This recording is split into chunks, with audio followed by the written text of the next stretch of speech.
Hi friends, అందరూ ఎలా ఉన్నారు? ఏంటి పొద్దున్నే ఇడ్లీ టిఫిన్ చూపిస్తుంది అనుకుంటున్నారా?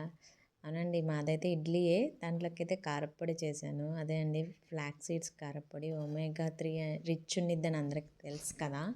దాన్ని డైలీ తింటారంటారు. బట్ నేను స్టార్ట్ చేద్దామని ఈ కారప్పొడి అయితే చేసుకున్నాను. ఫ్లాక్స్ సీడ్స్ అయితే ఒక 35 గ్రామ్స్ టు 40 గ్రామ్స్ తీసుకున్నాను. ఈ కప్తో తీసుకున్నాను చూడండి. కప్ సైజు కూడా చూపిస్తున్నా, చిన్ని కప్పు. అలానే ఒక టీ స్పూన్ అయితే జీలకర్ర తీసుకున్నాను. ఒక టీ స్పూన్ ఉంటుంది అది. అలానే వేరుశనగ గుళ్ళేమో ఆ కప్లోనే సగం కప్ తీసుకున్నాను, అంటే 15 గ్రామ్స్ తీసుకున్నాను. నేను ఎండుమిర్చి వచ్చేసి ఒక 9 తీసుకున్నా. ఈ మినప్పప్పు ఏమో పొట్టుపప్పే తీసుకున్నాను.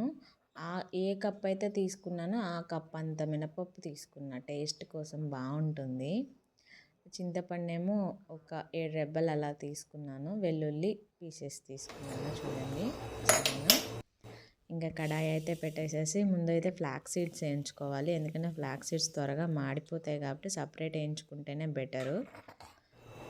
అవి ఏంటంటే చిప్పట్లాడుతూ ఉంటాయి చూడండి, అట్లా దోశ విత్తనాలు చిప్పలినట్టు అలాగా. తర్వాత అవి వేయించాను పప్పులు. తర్వాత ఏంటంటే ఇవి ఎండుమిర్చిను కరివేపాకు వేయించుకున్నాను.